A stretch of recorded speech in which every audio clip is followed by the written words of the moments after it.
పవన్ కళ్యాణ్ కెరీర్లోనే తొలి pan India సినిమాగా తెరకెక్కిన చిత్రం హరిహర వీరమల్లు. తమిళ్, కన్నడ, మలయాళ, హిందీ, తెలుగు భాషల్లో గ్రాండ్గా రిలీజ్ కాబోతుంది. ఇక ఈ మూవీ ఓపెనింగ్స్ పైనే అందరి దృష్టి అనేది పడింది.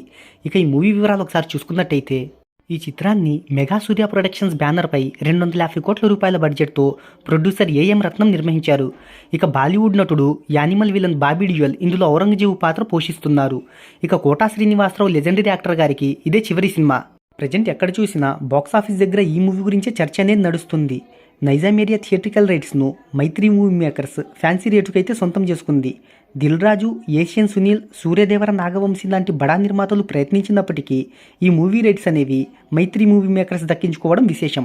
పవన్ కళ్యాణ్ నుంచి 3 ఏళ్ల తర్వాత వస్తున్న సినిమా కావడంతో ప్రీ రిలీజ్ బిజినెస్ అనేది కూడా భారీ స్థాయిలో జరిగింది.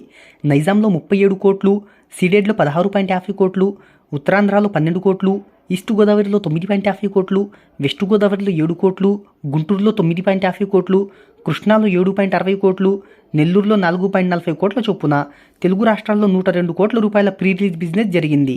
ఇక కర్ణాటక ప్లస్ రెస్ట్ ఆఫ్ ఇండియాలో 12.50 కోట్లు, ఓవర్సీస్లో 10 కోట్ల రూపాయల చొప్పున వరల్డ్ వైడ్గా 126 కోట్ల రూపాయల ప్రీ రిలీజ్ బిజినెస్ జరిగింది.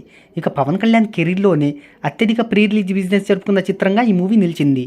ఇక తెలుగు రాష్ట్రాల్లో ఈ చిత్రం లాభాల్లోకి రావాలి అంటే బాక్సాఫీస్ దగ్గర 103 కోట్ల రూపాయల డిస్ట్రిబ్యూషన్ షేర్ను, 210 కోట్ల రూపాయల గ్రాస్ వసూలను రాబట్టాలి.